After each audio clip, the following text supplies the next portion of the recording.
What's up, everybody? So I just wanted to show you this room.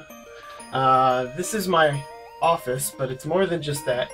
It is a kind of like a getaway room slash multitask creation room, multi-purpose art room. Anyway, I draw in here. Sometimes I write music and lyrics and poetry in here. I've been recording a lot of music lately on this, so I'll just get right to it, showing you some of the things that are in here. This is probably the coolest thing in here. It's the piano, but it's more than just that.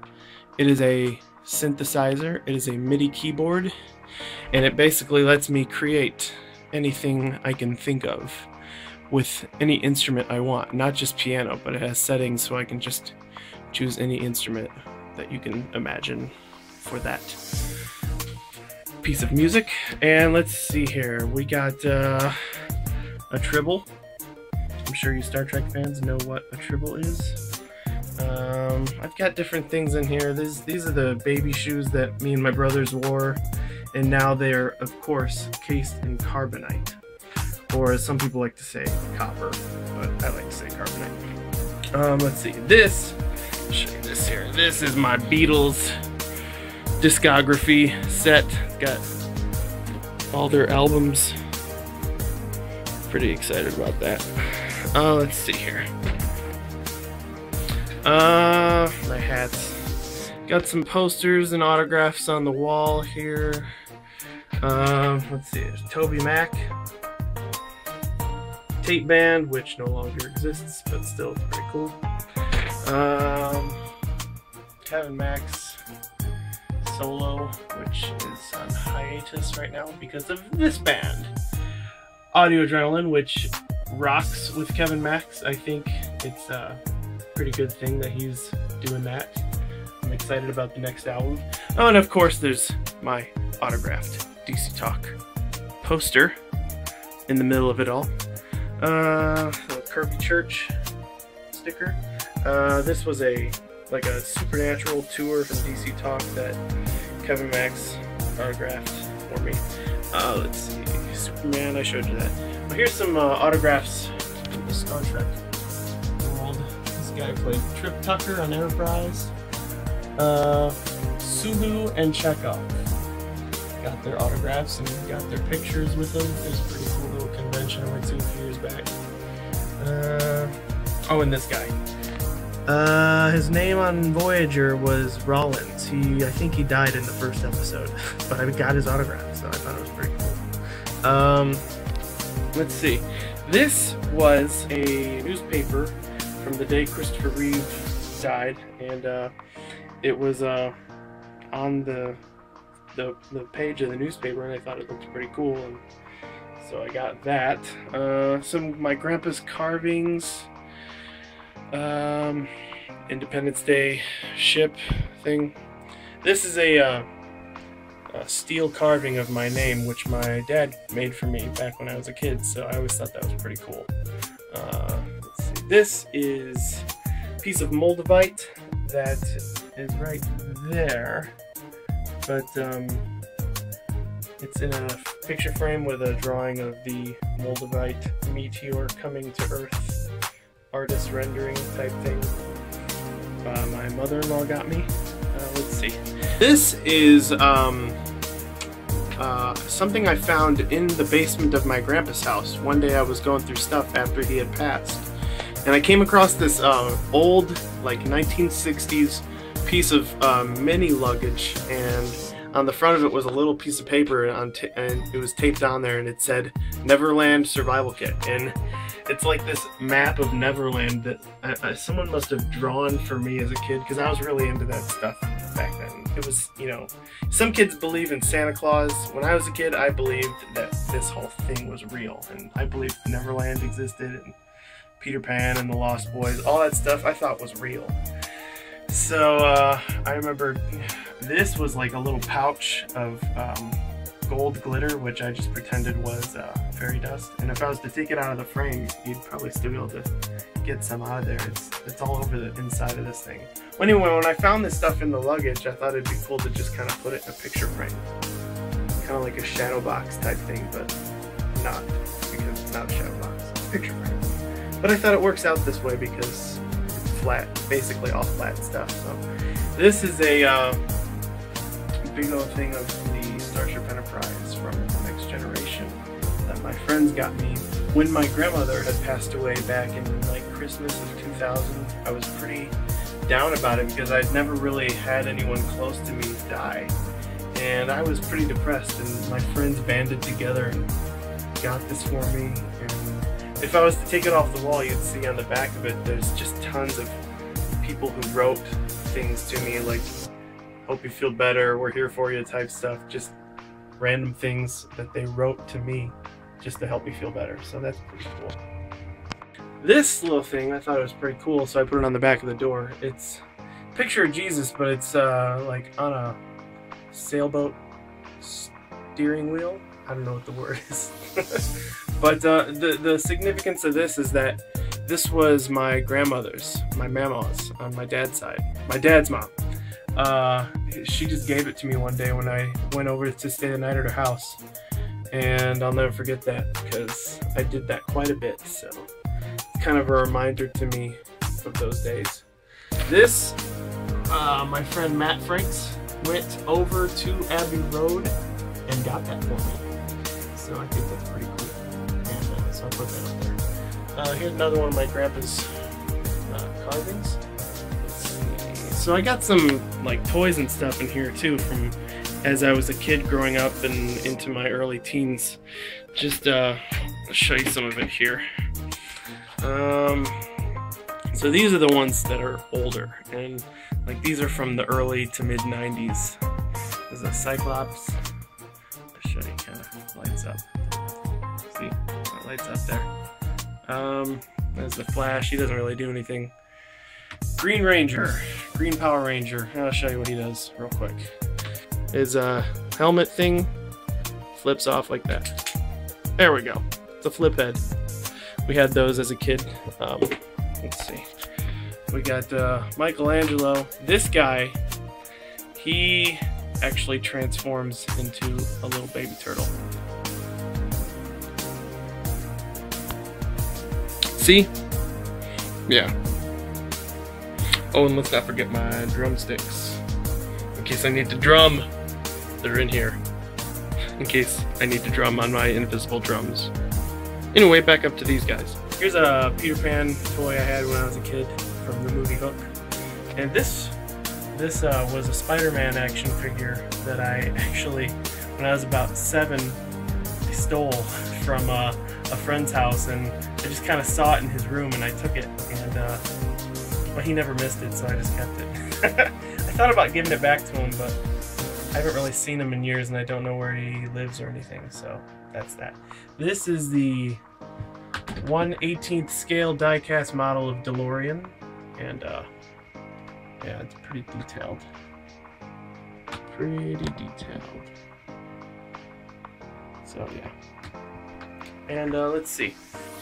These are what you would call pocket comics. They were like these little just plastic, let's see, I'll take one down here. These plastic things that they were, well, they were pocket-sized toys that you could play with. And yeah, they just open up. There's nothing in them now because I've lost all the pieces over the years, but there would be like different characters in each one. This one had the X-Men jet, and it had Cyclops and Magneto. But yeah, don't got it anymore. Anyway, the boat here, which you see, sailboat, ship, was actually something that I found in the attic of Miranda's father's house when he had passed away. We were told we could go up in his house and basically keep anything that we find if we like it. And I found this thing, and I thought it was pretty cool, so I kept it. Here's some of the newer action figures that I just got over the last few recent years just because I thought they were pretty cool. And it's Captain Kirk and Captain Picard. This is the other DeLorean I have. It's the same scale as that one. It's just the Back to the Future version. And there's an original series communicator. I got that in the Star Trek experience at Las Vegas Hilton Hotel when I went out there back in 2000, summer 2000. Got these over the years, just like this Data, Captain Archer, and a simulated Klingon Borg drone. And this is, well, here's my John Lennon glasses. This is actual frame cells from the film trilogy of Lord of the Rings. It's the first one, second one, third one. And they came with our purchase of a ticket to see Lord of the Rings Return of the King about 10 years ago. They gave them to us at the door when we had our tickets, and so that's pretty cool. Here's Batman, or as I like to call myself, throat cancer. No, I'm just kidding, it's Batman. Let's see.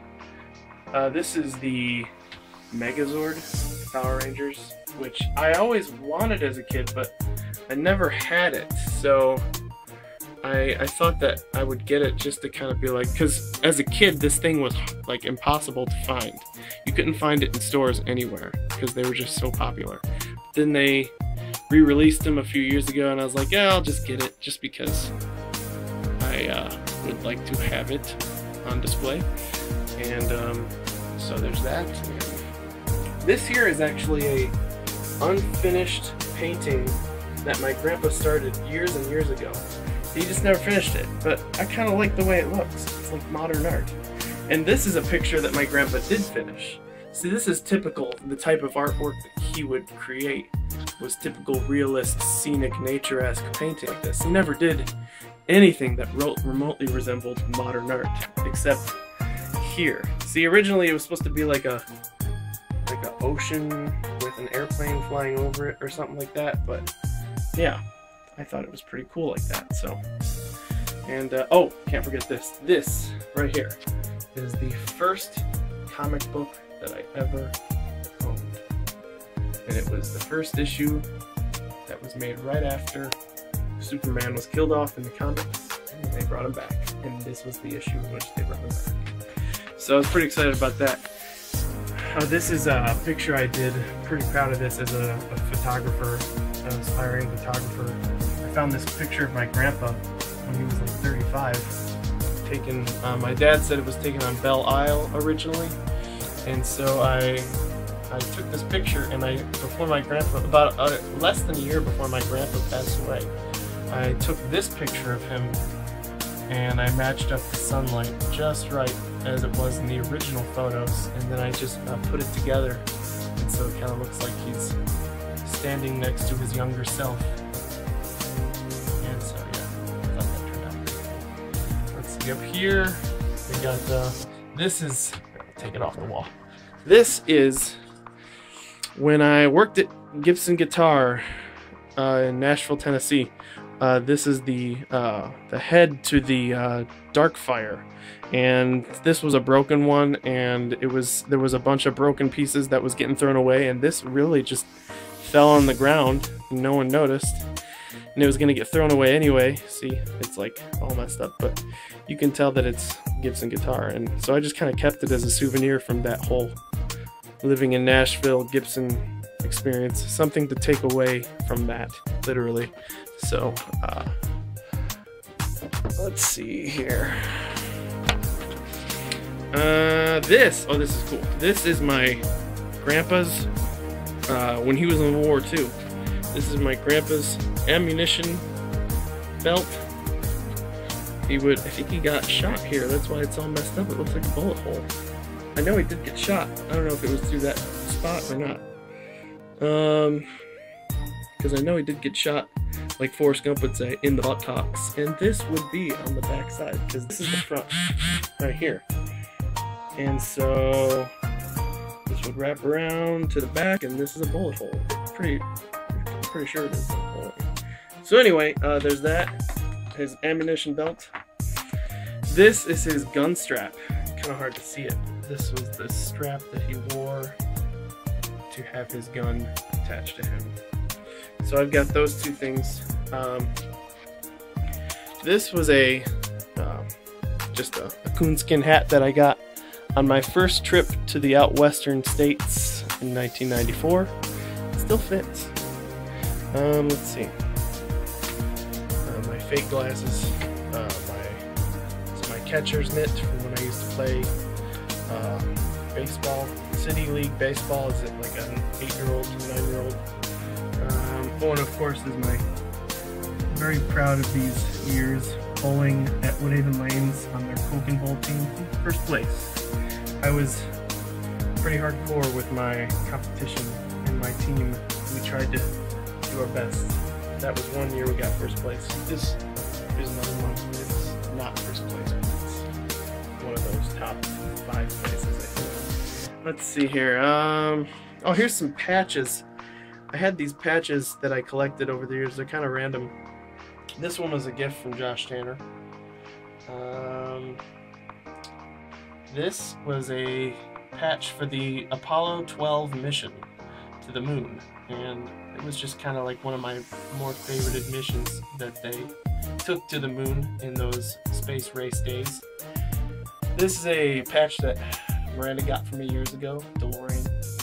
This is a K-Max Stereotype B album release patch that he was selling with the stuff to promote that album, which is an awesome album, by the way. It's his premiere debut solo album. This was my SEVO ambulance driving certification patch from when I was an EMT. So let's see here, what else we got? Star Trek TV guide. That was from the year Enterprise ended. So there's that. This is a Spock head that I carved, well not carved, but I made out of clay in high school. And I thought it was pretty cool. So I just kind of kept it. Tried to make it as much like Leonard Nimoy as I could. This is a vintage camera that Kathy, my mother-in-law, got for me when they went out of state. It's just like this vintage 1950s or 60s old camera, and when I have a place that I can store more, I want to start collecting more vintage cameras because that would be cool. Let's see, so my empty coffee that I just polished off. Love drinking coffee and working on music. I was working on music right before I started doing this video. It's my latest. I cannot wait for you guys to see it. It's pretty awesome. Well, you won't be seeing it, you'll be hearing it. But when you hear it, I think it's going to be one of the best pieces of music I've ever conceived of. Let's see over here. But this is my wedding day. And there's my cousins to left to right. Okay, right to left, it's Eric and Nathan, my cousins. There's Teresa, there's Gabrielle, there's my brother Daniel, Miranda and I, Tracy, my brother Matthew, Jenny, and my brother-in-law Doug. We were at Henry Ford Estate there for my wedding. Good times there. Oh, I want to show you this. This was a pretty proud moment of my life when I had a photography press pass to photograph Owl City when they played in Michigan. I don't know, it must have been like the fall of 2012. He came to Southfield and they played a show, and I was able to pretty much get in front of all of the audience. I was in between the stage and a barricade that was barricading off the audience. And so I got to sit like maybe, I was about 4 or 5 feet away from Adam Young as he performed all this music that I had come to love so much. And it was a pretty memorable experience in my life. And I mean, yeah, so as an aspiring musician myself, that was a pretty cool moment. So this is my Washington Community College music certification, vocal performance with a minor in piano. Let's see. This was a carving I actually did in wood shop in high school as a tribute to all the America Bless God artwork that my grandpa used to do. Because he used to, like, he had it painted on his garage, and he had it painted in different things over the years, and so I actually made that for him, but it's like, I mean, it's like 3D and everything, as you can tell. But when he passed, it was just kind of given back to me, so I'm like, okay, I'll keep it then. This was a something that my aunt Pam, my mom's sister Pam, sewed for me and put in a frame when I was like 8 or 9 years old. And so I thought it was like cool over the years, and so I kept it because I was into art back then too. It's still there, so she put that as a part of that theme there. This was a tribute to the DC Talk album Supernatural. I carved this in high school. Or not carved, I made it out of wood. I don't know. Sawed it. I sawed it in high school in shop class. Let's see here. What else can I show you? I don't know. I think that might be everything. Well, there's my family pictures. My wife. She's pretty. So pretty. I took that picture when I worked at JCPenney Portrait Studio. She was actually pregnant there, but you can't tell. Let's see. There's my princess, Olivia. And let's see. Is there anything else that I missed here? I think that's everything. Anyway, I'm gonna get back to making music here, and yeah, I hope you enjoyed my little office tour, and see you later. Bye.